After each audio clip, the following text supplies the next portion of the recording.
अस्सलाम वालेकुम दोस्तों, मेरा नाम कदस बट। इस वीडियो में आपके साथ मैं क्रिप्टो मार्केट की न्यूज़ अपडेट्स और मेरा तजिया शेयर करूंगा। हफ्ता इतवार गैर हाज़िरी रही, लेकिन इतवार के दिन क्रिप्टो मार्केट पंप की। आज हफ्ते का पहला दिन है और आज भी क्रिप्टो मार्केट जो है वो पंप कर रही है। आपकी तरह मैं भी इस तलाश में था कि वजह मालूम करूँ कि क्यों क्रिप्टो करेंसीज़ की प्राइसेस जो है वो पंप कर रही हैं। एक तो ओबियसली मैंने जुमे वाले दिन जो वीडियो बना के आपके साथ शेयर की थी, मैंने आपको कहा कि यूएस गवर्नमेंट जो है वो शट डाउन होने जा रही है। वो जो शट डाउन वाली न्यूज़ थी वो उसमें थोड़ी पॉजिटिव इम्पैक्ट उसका हुआ मार्केट में, क्योंकि वो जो शट डाउन वाला सिलसिला था वो मेरा ख्याल है मज़ीद 45 डेज़ जो है एक्सटेंड हो गया। एक तो वो थोड़ा प्रेशर कम हुआ ग्लोबली, जो मार्केट्स में होना था उसका इम्पैक्ट। दूसरा, मार्केट की कुछ और मैं न्यूज़ अपडेट्स वगैरह मैंने लर्न किया। ये पीसेस मैं आपके साथ शेयर कर देता हूँ। इन पीसेस को आप ख़ुद जोड़ के तो अपना कोई इसका नतीजा जो है वो अखज़ कर लीजिएगा। सबसे पहले स्क्रीन पर अगर आप नज़र डालें तो गुड न्यूज़ ये है कि बीटीसी की प्राइस पंप तो की है पिछले 24 घंटे से, लेकिन ये जो पंप है ये फ़िलहाल जब मैं वीडियो रिकॉर्ड कर रहा हूँ, बीटीसी की प्राइस 28,224-230 की रेंज के ऊपर ट्रेड हो रही है, जो कि 200 डेज़ की मूविंग एवरेज लाइन, 200 वीक की मूविंग एवरेज लाइन से ऊपर ट्रेड हो रही है। इसका मतलब यह है कि जो बेरिश ट्रेंड है बिटकॉइन का वो अब बुलिश ट्रेंड की तरफ कन्वर्ट हो रहा है। अब ये क्यों हो रहा है और क्या ये कंटिन्यू होगा या नहीं, उसके लिए ये जो पीसीज हैं इंफॉर्मेशन के वो मैं आपके साथ शेयर करता हूँ ताकि उनको आप प्लग करें। सबसे पहले तो ये जो महीना है अक्टूबर का महीना है, अक्टूबर की आज 2 तारीख है, यकम जो थी वो संडे को थी, मैं वीडियो आपके साथ शेयर नहीं कर चुका। इस महीने को अक्टूबर भी बोलते हैं।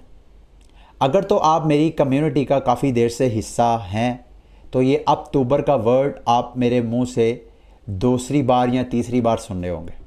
अगर तो आप दूसरी बार सुनने हैं या तीसरी बार सुनने हैं तो मैं आपको दिल की अता गहराइयों से आपका शुक्रिया अदा करूँगा कि आप बावजूद इसके कि इंसान जो है गलतियों का पुतला है। मेरे इस दौरान बहुत सी मेरी गैस मेरे अंदाज़े गलत भी हुए होंगे। मेरे उन फ़ैसलों की वजह से या इन्फॉर्मेशन की वजह से जैसे मुझे नुकसान होता है, आप में से भी बहुत से दोस्तों को अल्लाह ना करे हुआ होगा। तो गलतियाँ जो है होने के बावजूद मेरे जैसे कज फहम और महदूद नॉलेज वाले बंदे के साथ अभी भी आप जुड़े हुए हैं। ये दूसरी बार अगर आप तीसरी बार मेरे मुंह से अक्टूबर सुन रहे हैं, क्योंकि लास्ट ईयर अक्टूबर के महीने को भी मैंने अक्टूबर बोला था, उससे पिछले साल वाले अक्टूबर के महीने को भी मैंने अक्टूबर बोला था। क्यों बोला था ये अगर आप स्क्रीन पर नज़र डालें तो ओवरऑल पिछले 10 सालों का क्रिप्टो मार्केट का अगर खसूसन बिटकॉइन का ट्रेडिंग रिकॉर्ड निकालें तो सिर्फ साल के 2 महीने ऐसे हैं जो क्रिप्टो मार्केट के लिए मोस्टली वो बुलिश कंसिडर किए जाते हैं, जिसमें 1 जनवरी हर साल की जनवरी में अक्टूबर में है। तो अक्टूबर भी पिछले 10 सालों में सिर्फ 2 साल मार्केट बेर रही है। बाकी ओवरऑल मार्केट जो है, इवन जो पिछला साल था 2022 का, उस 22 में हालांकि अक्टूबर के बाद नवंबर के महीने में FTX क्रैश हुआ था, लेकिन पिछले साल भी 5.56% प्राइस जो है अक्टूबर के महीने में पंप रही है, डंप नहीं हुई। तो इस वजह से अक्टूबर के महीने को अक्टूबर बोलते हैं। और ये आप ये कह लें कि this is one of the reason कि एक ऐसे महीने का आगाज़ हुआ है क्रिप्टो मार्केट में जिसमें मोस्टली जो सेंटीमेंट्स है ट्रेडर के वो पॉजिटिव होते हैं और मार्केट जो है वो पंप करती है। इसका ये कतई मतलब नहीं है कि इसकी बेस पे अभी से आ चुके यूँ समझ लें कि इस महीने के ये पहले अयाम हैं तो उन्हीं अयाम से अब प्राइस जो है वो मज़ीद ऊपर पंप करेगी। अब आते हैं जी दूसरी कौन सी रीज़न है जो मोस्ट प्रॉबली इस वक्त क्रिप्टो मार्केट में कंसेंसस है ज़्यादातर जो एक्सपर्ट्स हैं उनका, कि ये कोई फंडामेंटल रीज़न नहीं है मार्केट के पंप करने की, सिवाय इसके कि शॉर्ट स्क्वीज़ है। यानी इस वक्त जो ट्रेडर्स हैं, जो लेवरेज लेके ट्रेडर्स लेते हैं, वो अपनी पोजीशन सेट करते हैं बायर्स और सेल की साइड पे, यानी बुलिश और बैरिश होते हैं। जब ट्रेडर्स की ज़्यादातर तादाद बैरिश होती है और मार्केट उसके बाद जब पंप कर जाती है तो उसको शॉर्ट स्क्वीज़ बोलते हैं, कि शॉर्ट जो पोजीशंस हैं उन सबको लिक्विडेट करने के लिए मार्केट जो है वो पंप किया है। ये मार्केट मेकर ऐसा करते हैं। तो अगर और इसका सबूत देखने के लिए ये कॉइन ग्लास की अगर लिक्विडेशन पे जाएं पेज पे तो वहाँ पे आपको सारा डाटा मिलेगा कि पिछले 24 घंटों में तकरीबन $100 मिलियन का जो बिटकॉइन है, बिटकॉइन के ऊपर ट्रेडर्स का अकाउंट जो है वो 100 मिलियन का वो लिक्विडेट हो चुका है, जिसमें 90% ऐसे ट्रेडर्स थे जिन्होंने सेल ऑर्डर लिए हुए थे। तो उन ये इस वजह से इसको शॉर्ट स्क्वीज बोलते हैं। अच्छा, शॉर्ट स्क्वीज वाकई है या नहीं, इसको गैस करने का एक आसान तरीका ये है, ये अगर आप बिटकॉइन का लिक्विडेशन हीट मैप देखें तो इसमें जो बायर साइड के जो लिक्विडेशन रेंज है वो 27,000 से नीचे नीचे है, जबकि अगर आप ऊपर देखें 28,000 के, यानी अगर तो ये शॉर्ट स्क्वीज ही है, अगर ये ऐसे ही है तो मार्केट अब वापस आएगी आहिस्ता आहिस्ता। और अगर ये शॉर्ट स्क्वीज नहीं है और ये अक्टूबर और दीगर जो पॉजिटिव फैक्टर्स हैं जिस वजह से मार्केट पंप की है वो अगर सस्टेन करते हैं तो फिर मार्केट में अब स्पॉट जो ट्रेडर्स हैं उनकी एंट्री होगी और वो मार्केट को सस्टेन करेंगे। यहाँ तो प्राइस जो है, ये बीटीसी की प्राइस जो मैंने स्टार्ट में आपको बताया था कि ये जो मूविंग एवरेज लाइन है इससे ऊपर ही रहती हैं, तो मार्केट जो है अब इसका बुल रन और एन मुमकिन है, जैसे मैं अभी आपके साथ थोड़ी देर में शेयर भी करता हूँ कि ये 30,000 की रेंज को टच कर सकती है। ये जो मोमेंटम है अब यहाँ तो पूरे अक्टूबर में किसी भी वक्त हो सकता है या ऐसा नहीं भी हो सकता है। तो इसको ये उस सूरत में अगर ये शॉर्ट स्क्वीज है तो मार्केट फिर दोबारा रिवर्स गियर लगाएगी, तो इसको आपने क्लोजली वॉच करना है। इसका बेहतरीन तरीका ये होता है कि आप आज का दिन या कल के दिन की ट्रेड ना ले, मार्केट को सिर्फ वॉच करें। अब दूसरी एक और वजह क्या हो सकती है स्पॉट ETF के हवाले से, ये एक एक्सपर्ट हैं जी अलेक्सेंड्रो, इन्होंने एक ट्वीट किया, बड़ा इंटरेस्टिंग थीसिस पेश किया। उन्होंने कहा जी कि बिटकॉइन की स्पॉट ETF की जो नेक्स्ट इंपॉर्टेंट डेट है वो है 10 जनवरी 2024 और 112 दिन रह गए हैं उसको। ये इस वजह से इंपॉर्टेंट है क्योंकि जो SEC है उसने आर्क इन्वेस्ट यानी कैथी वुड की ने भी अपना स्पॉट ETF अप्लाई किया था, उसके हवाले से फाइनल डेट है या वहाँ से मजीद डेट एक्सटेंड नहीं होगी। 10 जनवरी 2024 को डेट एक्सटेंड नहीं होगी आर्क इन्वेस्ट की। तो SEC के पास चॉइस है कि या तो SEC रिजेक्ट करेगा एप्लीकेशन या रिजेक्ट को अप्रूव करेगा। थीसिस ये है कि अब SEC के पास रिजेक्ट करने वाला जो हथियार है वो लूज कर चुका है ग्रे स्केल के फैसले के हवाले से जो अदालत ने फैसला किया था। तो मोस्ट प्रोबेबली थीसिस ये है कि ग्रे स्केल के साथ साथ जितने स्पॉट ETF हैं ये सब एक ही डेट में अप्रूव हो सकते हैं। तो मोस्ट लाइकली 100% नहीं, मोस्ट लाइकली ये जितने स्पॉट ETF है ये अगले साल जनवरी के महीने में अप्रूव जो है वो हो जाएंगे। इस थीसिस की बुनियाद पे भी ट्रेडर जो है मार्केट में पॉजिटिव है। मतलब अक्टूबर का महीना, अक्टूबर, नवंबर, दिसंबर, मतलब 3 माह का टाइम है। तो इस 3 माह के अंदर ट्रेडर जो है पोजीशंस अपनी सेट कर रहे हैं, इस न्यूज़ को, स्पॉट ETF की न्यूज़ को दोबारा प्राइस इन करने की कोशिश कर रहे हैं।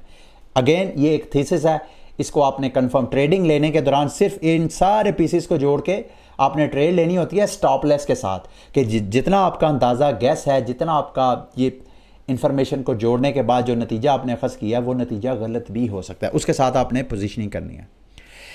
अच्छा, उसके बाद ये जो मैं आपको बता रहा था कि शॉर्ट स्क्वीज़ है या नहीं, उसके हवाले से अगर ये मार्केट वाकई शॉर्ट स्क्वीज़ नहीं है और वाकई फंडामेंटली अक्टूबर के महीने में प्राइस पंप होगी, तो सेंटीमेंट ने अपडेट किया है कि पिछले माह 1 सितंबर से लेके बिटकॉइन के ऐसे वॉलेट जिनके पास 10 और 10,000 से ज़्यादा के बिटकॉइन हैं, यानी 10 BTC से लेके 10,000 BTC हैं, इसके दरमियान इन वॉलेट्स ने मार्केट से 41,510 बिटकॉइन उठाया जो कि $1 बिलियन से ज़्यादा का बनता है। अगर तो प्राइस यहाँ से ऊपर जाती है तो इनकी तरफ से भी, अगर ये जाहिर बात है इन्होंने बाय किया है तो एन मुमकिन है इनमें से कुछ जो है मार्केट में डंप करे, तो ये मार्केट को अच्छा खासा बायर्स और सेलर का जो है वो आपको यूँ समझिए कि आपस में मैच जो है वो नज़र आ सकता है। ठीक है, तो उस हिसाब से आपने करनी है। अगली मार्केट की न्यूज़ जिस वजह से मार्केट दोबारा हुई है, जुम्मे से ये सिलसिला जारी है कि अमेरिका में SEC ने इथीरियम की फ्यूचर ETF जो है अप्रूव करने की अनाउंसमेंट किया है। तो ये भी वन ऑफ द रीज़न जो मार्केट जो है, मार्केट में लास्ट ईयर जब बिटकॉइन के फ्यूचर ETF अप्रूव हुए थे उसके बाद भी मार्केट जो है वो थोड़ा सा पंप की थी। तो ये भी एक वजह हो सकती है मार्केट के पंप होने की, क्योंकि इन्वेस्टर्स के जो सेंटीमेंट है इसमें पॉजिटिव, और मेरा ख्याल है क्रिप्टो मार्केट जो स्टॉक मार्केट है दुनिया की उससे अच्छा इस वक्त परफॉर्म कर रही है। ठीक है जी, मार्केट की अब दीगर अपडेट्स की तरफ आते हैं। मेरे ऐसे पाकिस्तानी दोस्त जो मेरी पाकिस्तान से कम्युनिटी का हिस्सा है, अक्सर वो डरे रहते हैं FIA के हवाले से। तो उनके लिए ख़बर यह है कि इस्लामाबाद हाई कोर्ट ने हमारे FIA और जितने रेगुलेटर्स हैं इन सब को किसी भी बंदे को जो क्रिप्टो करेंसी में इन्वॉल्व है उसको बराह रास्त अनटिल अनलेस के कोई बहुत सीरियस चार्जेस ना हो उसको गिरफ्तार करने से रोक दिया। तो अगर आपको अल्लाह ना करे आपको कोई भी मसला आता है किसी इदारे की तरफ तो आप इस्लामाबाद हाई कोर्ट से रब्ता कर सकते हैं। ये जस्टिस सरदार एजाज इसहाक खान साहब की अदालत ने ये फैसला दिया है जिसमें उन्होंने सर्कुलर के हवाले से जो मुख्तलिफ इदारे हैं, स्टेट बैंक को, वफाक को, एक्सचेंज कमीशन के सेक्रेटरी को, PTA को और FIA से जवाब के लिए नोटिस जारी किए हैं कि आप अपने जवाब जमा करवाएं इस हवाले से जो स्टेट बैंक ऑफ पाकिस्तान ने सर्कुलर इशू किया था उस हवाले से। तो इसको आपने जेन में रखना है, अगर अल्लाह ना करे आपको कोई परेशानी हो तो आप इसको कंसिडर कर सकते हैं। अच्छा, मैंने अपने क्रिप्टो 101 चैनल पे ये अपनी एक वीडियो अपलोड की है कल। मैं आप सब दोस्तों को रिकमेंड करूँगा, कोई ऐसा होता है कि जब मैं कोई वीडियो अपलोड करता हूँ इंफॉर्मेशनल, एजुकेशनल, जिसको अपलोड करने के बाद, क्योंकि ज़ाहिरी बात है उससे पहले मैं खुद रिसर्च करता हूँ, फिर प्रेजेंटेशन की थोड़ी सी तैयारी करता हूँ, फिर मैं आपके साथ वो शेयर करता हूँ। तो कुछ ऐसी वीडियोस होती हैं जो मेरे दिल को लगती हैं, मुझे ऐसा लगता है कि यार ये कमाल वीडियो है। मैं इम्परमानेंट लॉस के ऊपर आगे भी वीडियोज़ बना चुका हूँ, लेकिन इससे बेहतर वीडियो मुझे खुद बहुत, ये वीडियो मैंने एक अपलोड करने के बाद फिर मैंने दोबारा वॉच किया। तो इसको मैं आपको सबको रिकमेंड करूँगा। अगर आप मार्केट मेकर बनना चाहते हैं, अगर आप DeFi मार्केट को समझना चाहते हैं तो उसका एक मॉडल है AMM जिसको ऑटोमेटिक मार्केट बोलते हैं, कि कैसे ये जो DeFi मार्केट है, खुसूसन ये जो डेक्सेस हैं बगैर किसी सेंट्रल अथॉरिटी के कैसे ये वर्कआउट करती हैं। तो उसके लिए मैं आपको रिकमेंड करूँगा ये वीडियो लाजमी वॉच कीजिएगा, बड़ी एजुकेशनल वीडियो होगी। ठीक है, अब आते हैं जी उसके बाद पिछले 24 घंटों में जो दूसरा बड़ा कॉइन जिसने छक्के छुड़ाए हैं वो है सोलाना की प्राइस जो है मेरा ख्याल है संडे के दिन अच्छी खासी पंप की और मंडे को भी थोड़ी सी इसने थोड़ा सा पंप इसकी प्राइस जो है वो हुई है। अभी नेक्स्ट रेजिस्टेंस सोलाना की प्राइस को मेरी नज़र में $26 से लेके $28 की रेंज में है। अगर तो मार्केट इसी तरह पॉजिटिव रहती है तो ऐन मुमकिन है इसको ये ब्रेकआउट करने की कोशिश करे सोलाना का जो टोकन है उस। अगर नहीं, मार्केट दोबारा अगर रिकवरी करती है, दोबारा करेक्शन करती है तो सोलाना की प्राइस जो है यहाँ से इस $26 से लेके $28 की रेंज में फिर दोबारा करेक्शन कर सकती है। तो इस हिसाब से आप पोजीशंस वगैरह सेट कर सकते हैं। सोलाना की प्राइस क्यों पंप कर रही है, ऐसा को मुझे फ्रैंकली स्पीकिंग कोई न्यूज़ तो नहीं मिली है, लेकिन अगर DeFi लामा में हम इसके TVL को देखें तो TVL मुसलसल इस साल के स्टार्ट से जो कि 210 मिलियन के करीब था, वो इस वक्त इंक्रीज़ हो के इस साल का यूँ समझ लें कि अपने ऑल टाइम हाई के ऊपर पहुंचा हुआ है 338 मिलियन। ये किसी भी ब्लॉकचेन, लेयर 1 ब्लॉकचेन के TVL या किसी भी प्रोटोकॉल का TVL क्या होता है, टोटल वैल्यू लॉक, के जो इन्वेस्टर्स हैं उन्होंने कितनी वैल्यू उस प्रोटोकॉल पे लॉक किया है, ये उसकी ग्रोथ, उसके फ्यूचर, उसके मुस्तकबिल के हवाले से ये कॉन्फिडेंस देती है इन्वेस्टर्स को। तो अगर आपने सोलाना का हिस्ट्री अगर आप वॉच करें तो नवंबर में जब FTX क्रैश हुआ, चूँकि FTX का सोलाना का आपस में बहुत रिलेशनशिप है, तो उससे पहले ये TVL सोलाना का $10 बिलियन था, जो सोलाना के बाद ये फिर 100 मिलियन, वो शायद 200 मिलियन के करीब गिर गया था। अभी आहिस्ता सोलाना का TVL जो इंक्रीज़ हो रहा है। लेट्स सी कि आगे सोलाना के हवाले से, क्योंकि आपको पता है कि सोलाना के जो लिक्विडेशंस हैं, ये जो कोर्ट आर्डर हैं, उस कोर्ट आर्डर से ख़बरें हैं कि कुछ $400 मिलियन के सोलाना टोकन जो है वो अनलॉक हो गए हैं। तो ऐन मुमकिन है वो मार्केट में डंप हो और सोलाना की प्राइस जो है फिर दोबारा नीचे आपको क्रैशन करती हुई नज़र आए। तो इसको आपने क्लोजली वॉच करना है। अब आते हैं जी उसके बाद कुछ और क्रिप्टो करेंसीज। कॉस्मोस की जो इस वक्त बहुत बड़ा इवेंट आज स्टार्ट हो गया, कॉस्मोस आइटम जिसका जो टोकन है, अगर आप देखें स्क्रीन पे तो कॉस्मोस का टोकन भी अच्छी खासी, ये देखें कॉस्मोस का टोकन भी कल अच्छा खासा पंप हुआ है। तो कॉस्मोस की प्राइस के पीछे इनका जो इवेंट चल रहा है, कॉन्फ्रेंस, यूँ समझ लें कि साल की सबसे बड़ी कॉन्फ्रेंस होती है कॉस्मोस की, वो इस वक्त लाइव चल रही है। इस हफ्ते में किसी वक्त भी कॉस्मोस के हवाले से कोई न्यूज़ और अपडेट अगर आई तो कॉस्मोस का टोकन आइटम जो टोकन है वो मज़ीद पंप हो सकता है। तो इस हिसाब से आपने इसको कवर करना, और साथ साथ एन मुमकिन है आज या कल DYDX ने भी कॉस्मोस की चेन के ऊपर अपनी एक चेन लॉन्च करनी है ठीक है, तो DYDX भी अपनी नई जो चेन है उसकी अनाउंसमेंट कर सकता है वो आज या कल। वैसे तो DYDX के टोकन अच्छा खासा ये पंप भी कर रहा है, इसको आप देखें पिछले 4-5 दिनों से मुसलसल कास्मोस के DYDX की टोकन की प्राइस जो है वो मुसलसल पंप कर रही है।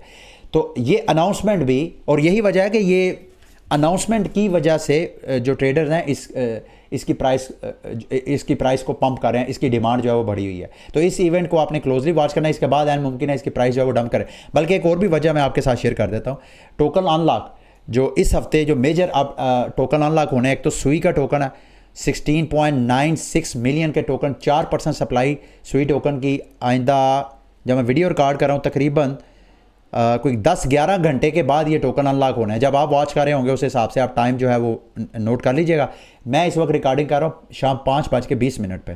तो इसके भी टोकन अनलॉक होने हैं सुई के, और साथ साथ DYDXA के भी टोकन लॉन्च हो रहे हैं। DYDXA के होने हैं कल 3 अक्टूबर को, DYDX के भी, जो कि छोटी सी 1.2% इसकी है, तो इसको भी आपने कंसीडर करना है। उसके बाद IMX जो इम्यूटेबल एक्स है उसका टोकन भी अनलॉक होना है, वो होगा जी 7 अक्टूबर को जाके, ठीक है। उसके बाद मार्केट की दीगर अपडेट्स की तरफ आते हैं। रेडियंट कैपिटल ने कल प्रॉबली ये इथीरियम की चेन के ऊपर अपनी लैंडिंग करेंगे, इथीरियम के साथ कंपैटिबल हो जाएंगे रेडियंट कैपिटल। तो इसका जो प्रोजेक्ट है, प्रोटोकॉल है, उस पर भी आपने नज़र रखनी है एंड मुमकिन है इसकी प्राइस जो है वो मज़ीद जो है वो पंप करे। और साथ साथ जो चेन लिंक है, इनका जो इवेंट है वो आज से स्टार्ट हो गया। और मैं चेन लिंक की प्राइस मैंने आपको बताया था, अगर आपने मेरी लास्ट वीक की वीडियोस वॉच की हैं तो मैंने आपको कहा था कि जब इसका इवेंट होगा उसके बाद प्राइस इसकी डंप कर सकती है। तो एग्जैक्टली ये देखें 11 सितंबर से चेन लिंक का जो लिंक टोकन है उसकी प्राइस मुसलसल पंप कर रही थी, और कल जैसे ही इवेंट आया, हालांकि कल सारी क्रिप्टो करेंसी पंप किया, लेकिन लिंक टोकन जो है वो कल से मुसलसल डंप कर रहा है। मुझे नहीं पता यहाँ से मज़ीद नीचे डंप करेगा या नहीं, लेकिन मोस्ट प्रॉब्लम हिस्टोरिकली ऐसे ही होता है कि इवेंट के बाद प्राइस आहिस्ता आहिस्ता करेक्शन करती है। अगली न्यूज़ है जी, Coinbase receive full regulatory approval to operate in Singapore. Another bullish news, another positive news, जिस वजह से आप कह सकते हैं कि मार्केट में ट्रेडर जो है वो पॉजिटिव हैं, ठीक है। उसके बाद अगली न्यूज़ बड़ी इंटरेस्टिंग न्यूज़ है। किसी ने इल्ज़ाम लगाया कि सैम बैंकमैन फ्रीड ने डोनाल्ड ट्रंप को ख़रीदने की कोशिश की है जब वो इलेक्शन, ये जो पिछले इलेक्शन हुए हैं जिसमें जो बाइडन विनर हुआ है, उसमें डोनाल्ड ट्रंप इलेक्शन लड़े ही ना, इसको बचाने के लिए सैम बैंकमैन फ्रीड ने $5 अरब के अगेंस्ट इसको ख़रीदने की कोशिश की है। ये खबरें हैं, कुछ ऐसा मतलब कोई मुसद्दका ज़राए से खबर नहीं है, लेकिन इंटरेस्टिंग चीज़ ये है कि कल से सैम बैंकमैन फ्रीड का बाकायदा ट्रायल शुरू होने जा रहा है। इस हवाले से भी जो अपडेट्स होंगी वो बड़ी इंटरेस्टिंग होगी। जो भी अपडेट होगी मैं वो आपके साथ शेयर करूँगा। अब NFT मार्केट के हवाले से एक अपडेट मैं आपके साथ, बड़ी इंटरेस्टिंग डेवलपमेंट हुई है।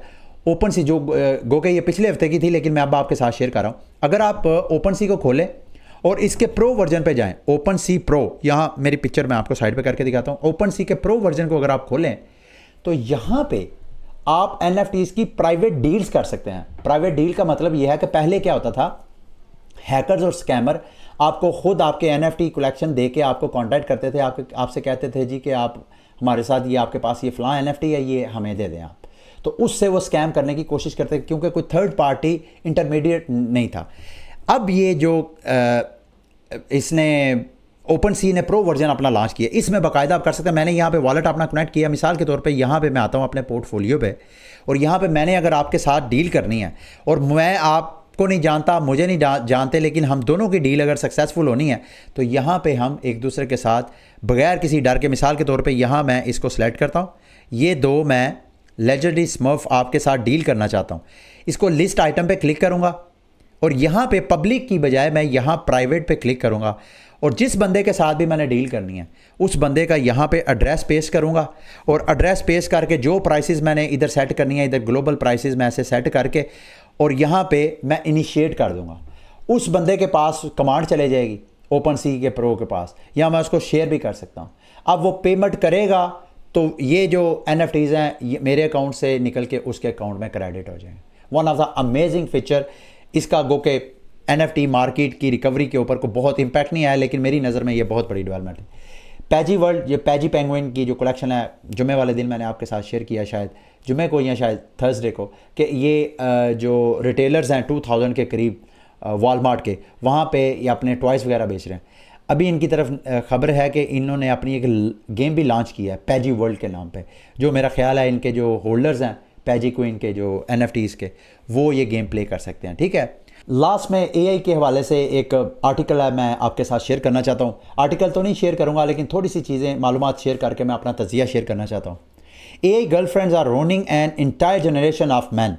यानी आर्टिकल के ऑथर ने, मुसन्निफ़ ने ये लिखा है कि अमेरिका की नौजवान नस्ल को AI गर्लफ्रेंड्स तबाह कर रही है। क्यों कर रही है? क्योंकि ये जो ऐप्स हैं, AI गर्लफ्रेंड्स के ऐप्स, एप्लीकेशन, सॉफ्टवेयर्स, इनके यूज़र्स लाखों में हैं। और ये ऐप्स क्या करते हैं, जो नौजवान नस्ल की एरोटिक फैंटेसीज़ हैं उनको, उन्हीं की पर्सनालिटीज़ को लर्न करते हैं डाटा के ज़रिए, और एग्जैक्टली वैसे ही बिहेव करते हैं जैसे कि उन नौजवान नस्ल को सेटिस्फेक्शन होती है।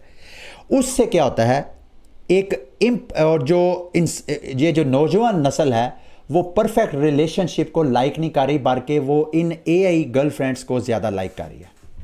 अच्छा, इसको आप मुख्तलिफ एंगल से देख सकते हैं। मैं दोनों एंगल कोशिश करता हूँ आपको समझाने की, जो मेरा पर्सपेक्टिव है। और ज़ाहिरी बात है, मैं तो इतना कोई ज़्यादा पढ़ा लिखा समझदार नहीं हूँ, लेकिन आप में से अगर कोई कुछ दोस्त मेरे साथ अपना नॉलेज शेयर करना चाहें तो मुझे बड़ी खुशी होगी। देखें, जो सोसाइटीज़ है ना, वो एक अपनी नॉर्मेलिटी फ्रेमवर्क के अंदर रह के काम करती हैं। उस फ्रेमवर्क से कोई भी बंदा बाहर जाता है ना, तो सोसाइटी के जो कंसर्न लोग हैं वो अपना रिएक्शन उसमें देते हैं। अच्छा, कुछ ऐसे नॉर्मेलिटी के फ्रेम, इसका मतलब ये है, अच्छा ये नॉर्मेलिटी का फ्रेमवर्क क्या है? जैसे कि हमारी 2 टांगें हैं, 2 आंखें हैं, 2 हाथ हैं। अगर मुझे एक और हाथ लग जाए इधर सीने पे, या एक तीसरा भी मुझे हाथ लग जाए, एक बाजू आ जाए, कहने को तो मेरे 3 बाजू हैं, मुझे उसका फ़ायदा है, लेकिन हमारी नॉर्मेलिटी के फ्रेमवर्क से मैं बाहर हो गया। यानी हमारे यहाँ नॉर्मल बंदा वो है जिसके 2 हाथ हैं, नॉर्मल बंदा वो है जिसकी 2 आंखें हैं, 3 आंख है या 1 आंख है, 2 से ज़रा भी ऊपर नीचे हुई, यानी नॉर्मेलिटी के फ्रेमवर्क से ज़रा भी बाहर हुई, तो वो हमारी नज़र में नॉर्मल नहीं है। ये हमारी सोसाइटी, और ये हर सोसाइटी का अपना अपना फ्रेमवर्क होता है। जैसे हमारी सोसाइटी में गोरी चमड़ी को, चिट्टी चमड़ी को लोग खूबसूरत समझते हैं, हालांकि आप वेस्टर्न किसी और सोसाइटी में चले जाएं, वहाँ पे ज़रूरी नहीं कि खूबसूरती का मेयार जो है वो गोरी रंगत हो। ये हर सोसाइटी की अपनी अपनी नॉर्मेलिटी होती है।